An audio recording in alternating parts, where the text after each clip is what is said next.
Hello दोस्तों, स्वागत है आप ही की अपने YouTube चैनल हिंदी संस्कृत अड्डा में। दोस्तों, ना ही बातें और ना ही बकवास, डायरेक्ट चलते हैं अपने टॉपिक पे।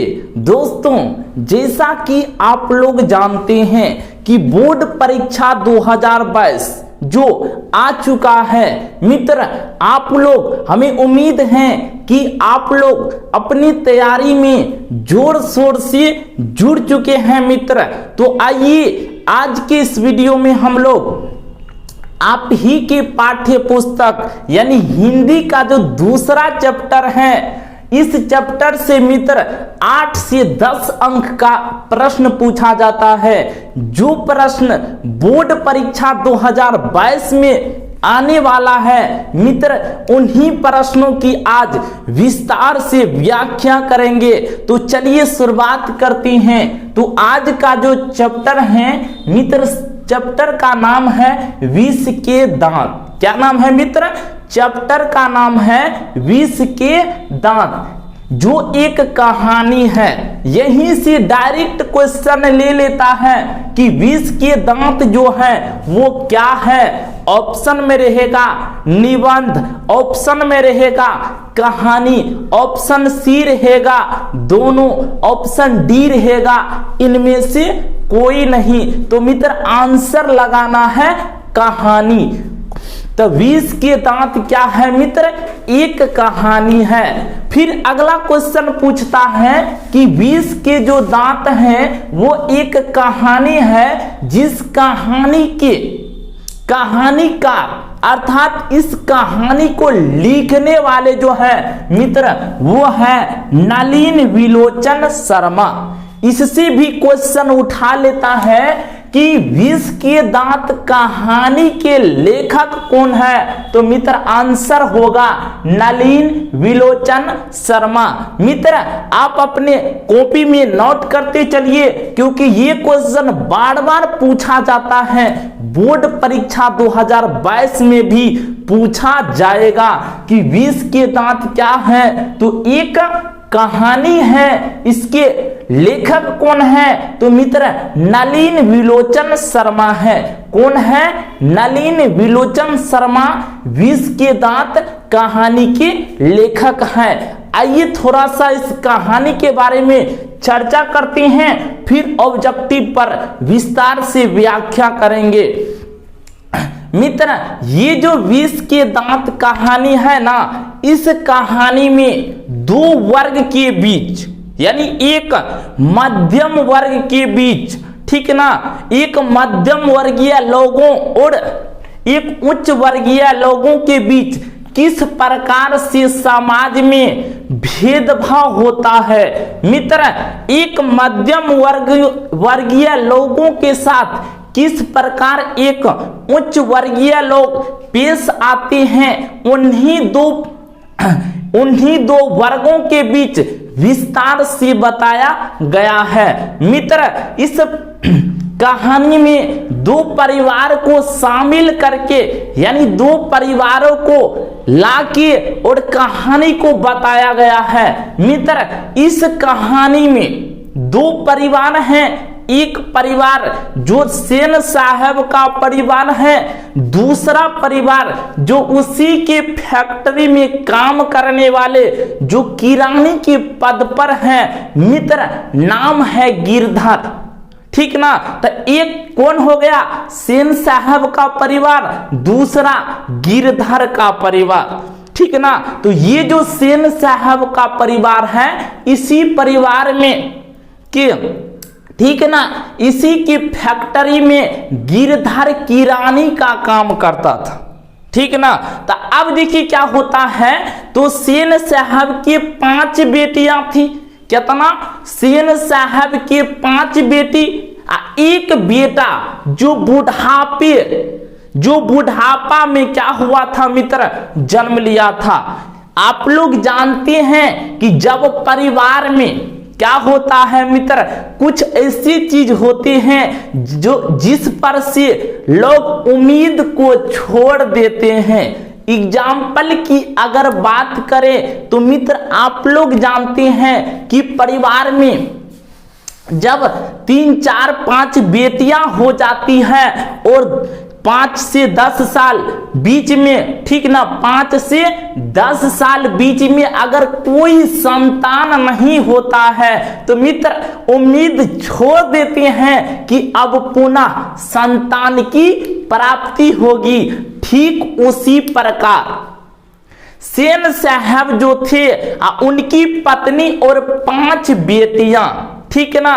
तो सेन साहब और उनकी पत्नी जिसे हम लोग मेम साहब के नाम से जानते हैं। मित्र सेन साहब क्या करते हैं, अपने उम्मीदों को छोड़ देते हैं और उनकी जो पत्नी है वो भी अपनी उम्मीद को छोड़ देती है कि पुनः हमारे यहाँ किसी संतान की प्राप्ति होगी।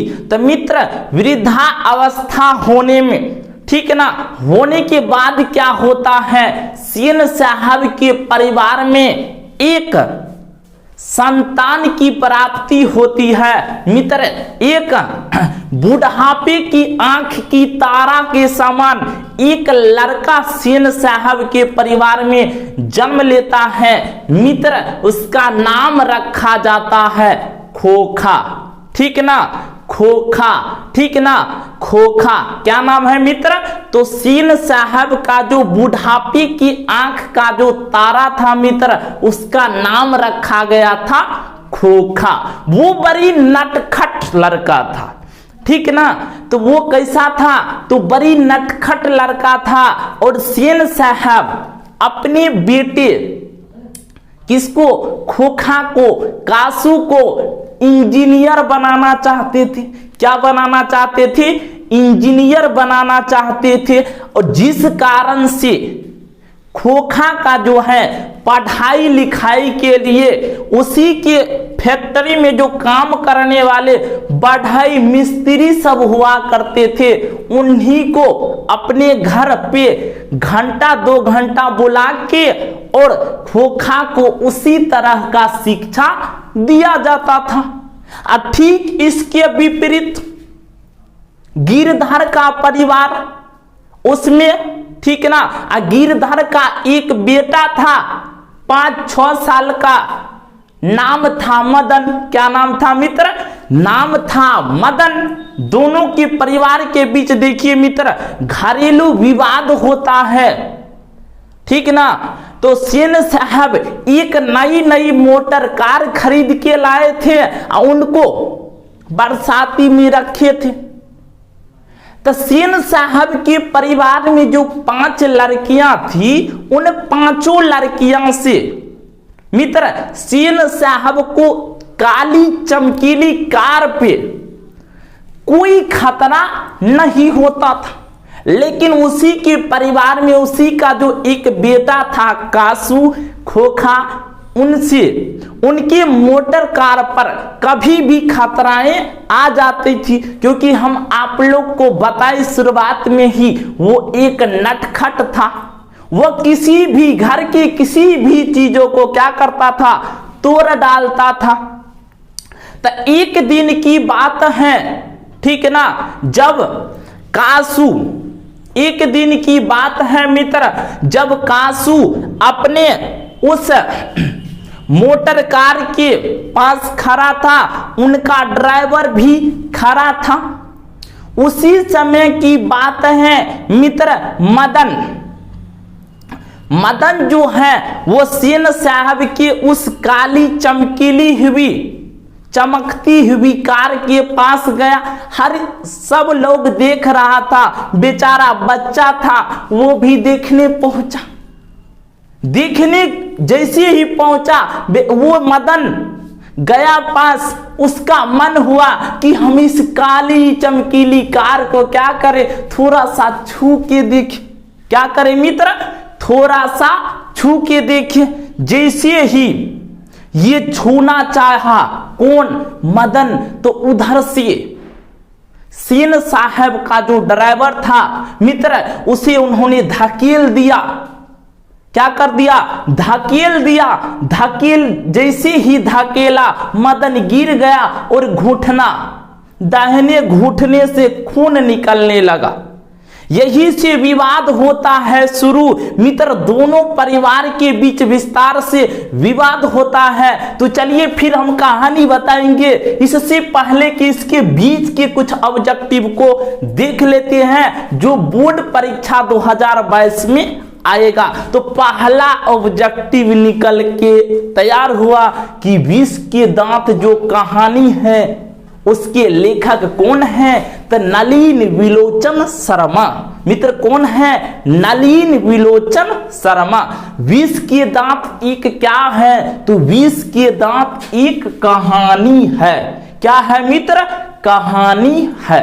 लेखक की परिचय की अगर बात करें तो लेखक नलिन विलोचन शर्मा का जन्म एवं निधन। जन्म का अर्थ होता है जिस दिन नलिन विलोचन शर्मा जी जन्म लिए होंगे, यानी जिस दिन संस्कृत में आप लोगों को एक संस्कार के बारे में विस्तार से बताए होंगे मित्र, वो कौन सा संस्कार है? तो मित्र, सीमंतोन्नयनम संस्कार। सीमंतोन्नयनम संस्कार जो है मित्र, उस संस्कार में आप लोगों को बताए होंगे कि सीमा का अंत हो जाना। क्या हो जाना? सीमा का अंत हो जाना, यानी गर्भ का अंत हो जाना। अर्थात जिस दिन नलिन विलोचन शर्मा जी का क्या हो गया था मित्र, जन्म ले लिया था, तो कहते हैं कि नलिन विलोचन शर्मा लेखक का जन्म एवं मृत्यु। निधन का अर्थ होता है मृत्यु। क्या अर्थ होता है मित्र? मृत्यु। तो नलिन विलोचन शर्मा का जन्म 18 फरवरी 1916 ईस्वी में हुआ। कब हुआ? तो नलिन विलोचन शर्मा का जन्म 18 फरवरी 1916 ईस्वी में पटना में हुआ। कहाँ? पटना में। पटना में एक जगह है जिसका नाम है मित्र बदरघाट। क्या नाम है? बदरघाट। वहीं पर नलिन विलोचन शर्मा का जन्म हुआ। निधन की अगर बात करें, अर्थात मृत्यु की जब बात करें, तो 1961 ईस्वी में हुआ। कब हुआ? 1961 ईस्वी में। क्लियर है? यहां से मित्र बार बार क्वेश्चन आता है कि नलिन विलोचन शर्मा का जन्म कब हुआ, मृत्यु कब हुआ, कहां हुआ। तो याद कीजिए कि नलिन विलोचन शर्मा का जन्म 18 फरवरी 1916 ईस्वी में कहां? पटना के बदरघाट नामक जगह पे हुआ। किसका? नलिन विलोचन शर्मा का। मृत्यु की अगर बात करें तो 1961 ईस्वी में। निधन को ही मृत्यु कहते हैं। क्लियर हो गया मित्र?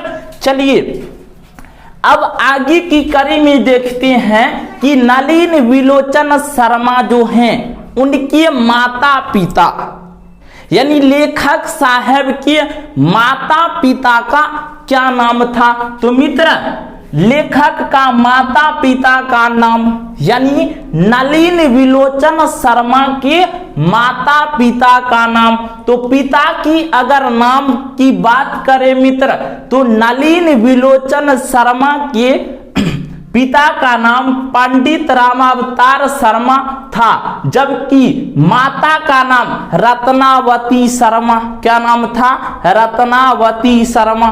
क्लियर है मित्र? तो अभी आप लोग देखिए, यहां से यहां तक में 5-7 ऑब्जेक्टिव निकला। इन 5-7 ऑब्जेक्टिव में से बार बार प्रश्न पूछा जाता है कि नलिन विलोचन शर्मा की माता का नाम क्या था, पिता का नाम क्या था, कब जन्म हुआ, कब मृत्यु हुआ। क्लियर हो गया मित्र? आगे की प्रश्न की बात करें तो 1959 ईस्वी में लेखक पटना विश्वविद्यालय में हिंदी विभाग में अध्यक्ष हुए। क्वेश्चन कैसे पूछेगा? तो पटना विश्वविद्यालय में नलिन विलोचन शर्मा किस विभाग में काम कर रहे थे? तो हिंदी विभाग में। किस विभाग में? हिंदी विभाग में। दूसरा क्वेश्चन लेता है मित्र कि कब? तो 1959 ईस्वी में। यानी नलिन विलोचन शर्मा पटना विश्वविद्यालय में हिंदी विभाग में कब काम कर रहे थे? तो हिंदी विभाग में 1959 ईस्वी में काम कर रहे थे। कब? 1959 ईस्वी में। क्लियर हो गया?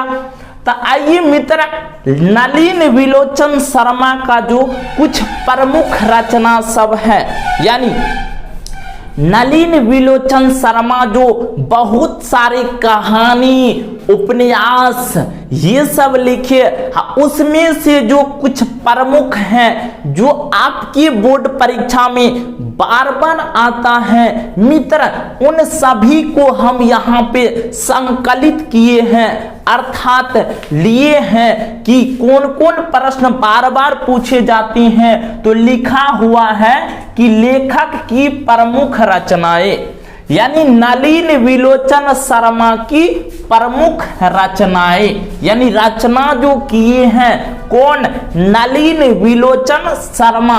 तो सबसे महत्वपूर्ण जो हैं, जो आपकी बोर्ड परीक्षा में बार बार पूछे जाते हैं कि दृष्टिकोण किसकी रचना है? तो मित्र किसकी? नलिन विलोचन शर्मा की। साहित्य का इतिहास दर्शन किसकी रचना है? तो मित्र आंसर होगा नलिन विलोचन शर्मा। किसका क्या होगा आंसर? नलिन विलोचन शर्मा। पूछेगा कि दृष्टिकोण किसकी रचना है? तो नलिन विलोचन शर्मा का। अगला प्रश्न आपके सामने है रहेगा कि मानदंड किसकी रचना है? तो मानदंड किसकी रचना है? नलिन विलोचन शर्मा की। किसकी? नलिन विलोचन शर्मा की। अगला प्रश्न पूछ लेगा कि हिंदी उपन्यास प्रेमचंद किसकी रचना है? तो नलिन विलोचन शर्मा। क्वेश्चन पूछेगा कि दृष्टिकोण किसकी रचना है? नलिन विलोचन शर्मा की। मानदंड किसकी रचना है? नलिन विलोचन शर्मा की। हिंदी का उपन्यास प्रेमचंद्र किसकी रचना है? तो नलिन विलोचन शर्मा की। आइए अगला प्रश्न, इसकी रचना जो है कहते हैं साहित्य तत्व और आलोचना किसकी रचना है? तो नलिन विलोचन शर्मा की। क्वेश्चन पूछेगा साहित्य तत्व और आलोचना किसकी रचना है? नलिन विलोचन शर्मा की। अगला क्वेश्चन पूछेगा कि शतक मिश्र ग्रंथावली किसकी रचना है? तो नलिन विलोचन शर्मा की। इस प्रकार से मित्र नलिन विलोचन शर्मा के जो प्रमुख रचना था, सभी 4-5 रचना, इसी रचनाओं में से प्रश्न पूछता है। तो मित्र क्या कीजिए, आप इसे नोट कर लीजिए और इसको याद कर लीजिए कि कौन कौन सी रचना। ऐसे नलिन विलोचन शर्मा की बहुत सारी रचना है, लेकिन प्रमुख जो था वो आप लोगों को क्या किए, दिखा दिए। तो चलिए अगला प्रश्न की ओर चलते हैं। तो क्वेश्चन पूछेगा कि यह कहानी विष के दांत तथा अन्य कहानियां नामक संग्रह से ली गई है। तो क्वेश्चन कैसे पूछेगा कि विष के दांत जो कहानी है वह कहां से संकलित है, कहां से लिया गया है? तो मित्र आपका आंसर होगा कि कहानी विष के दांत तथा अन्य कहानियां नामक संग्रह से ली गई है। क्लियर हो गया मित्र? आइए अगला प्रश्न को देखते हैं कि पूछेगा यह कहानी मध्यम वर्ग की अनेक अंतर विरोधों को उजागर करती है। पूछेगा कि नलिन विलोचन शर्मा किस वर्ग की अंतर विरोधों का उजागर करती है? तो मित्र मध्यम वर्ग की। किस वर्ग के? मध्यम वर्ग की। क्लियर है मित्र? अगला प्रश्न कैसे नलिन विलोचन शर्मा से पूछता है कि इस कहानी का कैसा ठोस संदर्भ है, यानी विष के दांत कहानी का, ये जो देख रहे हैं इस कहानी का अर्थात विष के दांत कहानी का कैसा ठोस संदर्भ है? तो मित्र आंसर होगा सामाजिक। क्या होगा मित्र? सामाजिक। क्या होगा? सामाजिक। अगला क्वेश्चन पूछेगा, सेन साहब की नई मोटर कार कहाँ खड़ी थी? ये क्वेश्चन बार बार पूछता है, अब की बार भी पूछेगा कि सेन साहब जो नई मोटर कार काली काली काली कैसन कार? काली कार, कॉपर कार, कॉपर काली, कॉपर कार, कॉपर काली। अर्थात क्वेश्चन पूछेगा कि नलिन विलोचन शर्मा का नई कार कहाँ खड़ी थी? तो डायरेक्ट हम लोगों को जवाब देना होगा बरसाती में। कहाँ? बरसाती में। मित्र कहाँ? बरसाती में। अगला क्वेश्चन जो बार बार पूछता है 2022 में ये क्वेश्चन पूछा जाएगा, 2022 लगा लीजिए इसको। क्या मित्र? कि कार की रंग क्या थी? यानी नलिन विलोचन शर्मा जो लिखे हैं विष के दांत, इसमें जो सेन साहब है तो पूछेगा सेन साहब का जो कार थी मित्र उसका रंग कैसा? तो काली। कैसी? कॉपर काली, कॉपर कार, कॉपर काली। याद रहेगा। तो चलिए अगला प्रश्न की ओर देखते हैं। तो कहते हैं उस नई मोटर कार पर किसी नाज था? यानी काली जो मोटर कार थी उस मोटर कार पर मित्र सेन साहब को क्या था? नाज था। नाज कहने का तात्पर्य होता है गर्व। यानी सेन साहब और उसकी पत्नी जो थी मेम साहब दोनों को अपने कार पर क्या थी? नाज थी, गर्व था कि हमारे पास ऐसा कार है जो इस टोला मोहल्ला इस गांव में किसी के पास नहीं है। तो मित्र पूछेगा कि नई मोटर कार पर किसी नाज थी? तो सेन साहब को। किसको? सेन साहब को। अगला प्रश्न, वह नई मोटर कार कितने रुपये में आई थी? मित्र इसको तो लगा लीजिए 2022, क्योंकि आएगा ही आएगा। पूछेगा कि नई मोटर कार या फिर सेन साहब की वो कार कितने रुपये में खरीदी गई थी या कितने रुपये में लाई गई थी? तो मित्र आंसर होगा 7,500। साढ़े कहने का अर्थ साढ़े आप लोग समझते हैं ना, 7,500 यानी 7,500 टका। कितना? 7,500 टका। क्लियर? उसी को बोलते हैं 7,500। यानी सेन साहब का नया कार 7,500 में आया था। कितना में? 7,500 में। अगला प्रश्न, सेन साहब कुल, यानी सेन साहब यहाँ पे के छूट गया, सेन साहब के कुल कितनी लड़कियां थी?